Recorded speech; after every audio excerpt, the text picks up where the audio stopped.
Perkenalkan, nama saya Hendiwan Suripto. Saya mahasiswa Politekes Kemenkes Manado, Prodi D3 Keperawatan tingkat 1A. Di sini saya akan menjelaskan anatomi fisiologi tentang sistem saraf. Sistem saraf merupakan suatu sistem koordinasi yang bertugas menyampaikan stimulus atau rangsangan dari reseptor ke saraf pusat, otak dan sumsum tulang belakang untuk diterjemahkan dan mengantarkan informasi yang diperoleh ke efektor. Fungsi sistem saraf yang pertama, input sensori, menerima rangsangan atau stimulus untuk kemudian diteruskan ke otak dan sumsum tulang belakang. Integrasi, otak dan sumsum tulang belakang mengolah informasi yang diterima dari seluruh tubuh dan mengirim kembali respon dihasilkan. Output motoris, mengantarkan impuls ke efektor baik sel maupun organ, terutama otot dan sel kelenjar yang akan menghasilkan respon tubuh.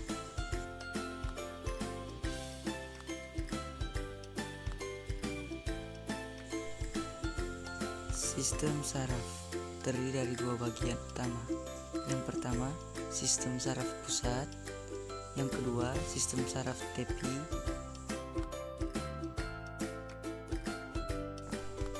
Sistem saraf pusat, lokasi terletak di bagian tengah tubuh.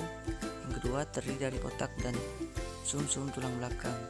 Sistem saraf tepi terdapat di seluruh bagian tubuh kecuali otak dan sumsum tulang belakang.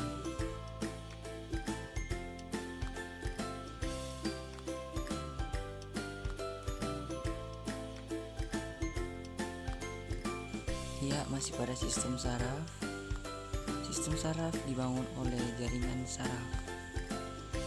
Jaringan saraf terdiri dari neuron dan sel-sel glia. Neuron membawa atau mengantarkan impuls saraf. Glia merupakan sel-sel pendukung neuron. Sel-sel pada sistem saraf yang membawa impuls saraf disebut dengan neuron. Ya, kita bisa lihat dengan jelas, ini adalah gambar neuron.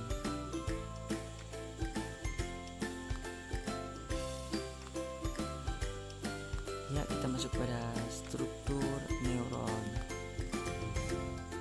Yang pertama, dendrit, menerima sinyal dari reseptor maupun dari neuron-neuron. Badan sel terdiri dari nukleus dan organel sel. Akson mengantarkan impuls ke sel-sel neuron lainnya. Kita bisa lihat di sini ada dendrit, badan sel dan akson. Tipe neuron berdasarkan fungsinya. Yang pertama neuron motorik, yang kedua neuron sensorik, yang ketiga neuron intermediate. Kita masuk pada penjelasan neuron motorik. Neuron motorik berperan dalam mengantarkan sinyal saraf dari sistem saraf pusat ke efektor. Neuron sensorik. Neuron sensorik menerima rangsangan atau stimulus seperti cahaya, panas, tekanan, dan zat-zat kimia, serta menyampaikan informasi. Yang ketiga, neuron intermediate. Neuron intermediate berperan dalam membawa impuls saraf di antara bagian-bagian pada sistem saraf pusat. Kita masuk pada tipe neuron berdasarkan bentuknya. Yang pertama bipolar, yang kedua multipolar, yang ketiga unipolar, yang keempat anaksonik. Pertama itu bipolar, terdiri dari satu akson dan satu dendrit. Kita lihat di sebelahnya ada contoh gambar akson dan dendrit. Kita masuk pada bagian kedua yaitu multipolar, terdiri dari satu akson dan banyak dendrit. Di sebelahnya ada contoh gambarnya, kita bisa lihat teman-teman. Kita masuk pada yang ketiga, unipolar, memiliki satu akson yang bercabang. Jadi kita bisa lihat gambarnya ya teman-teman. Dan yang keempat, anaksonik, terdiri dari banyak dendrit tapi tidak memiliki akson. Oke, kita sudah mendapatkan gambaran dari struktur sel saraf. Tetapi, bagaimana dengan transmisi impulsnya?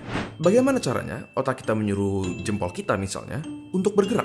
Di awal, melalui suatu mekanisme yang kompleks, otak kita membentuk sesuatu yang bernama potensial aksi dan meneruskannya sepanjang syaraf yang bertanggung jawab untuk menggerakkan jempol. Di dalam syaraf ada beberapa kabel, dan di dalam kabel-kabel ini terdapat sel syaraf. Di antara satu sel syaraf ke sel syaraf berikutnya, ada celah yang bernama sinaps. Jadi, potensial aksi yang merupakan si listrik akan diterima oleh dendrit di sel syaraf pertama, diteruskan melalui tubuhnya dan mencapai akson. Di beberapa neuron atau sel syaraf pertama, ada sesuatu yang bernama neurotransmitters, suatu zat kimia yang berperan dalam konduksi listrik dari satu sel syaraf ke sel syaraf berikutnya. Neurotransmitter akan dilepaskan ke sinaps dan menghasilkan suatu potensial aksi di sel syaraf kedua. Di sini, listrik tersebut akan dioper dari satu sel syaraf ke sel syaraf berikutnya. Sampai akhirnya, sel syaraf terakhir menyampaikan si listrik ke otot yang bertanggung jawab dalam menggerakkan si jempol. Alhasil, jempol kita pun berhasil digerakkan. Melalui pengertian proses ini, lahirlah nama neuron dengan harapan kami dapat menerima informasi, mengolah informasi, dan menyampaikannya kepada kalian semua dengan tujuan mengedukasi.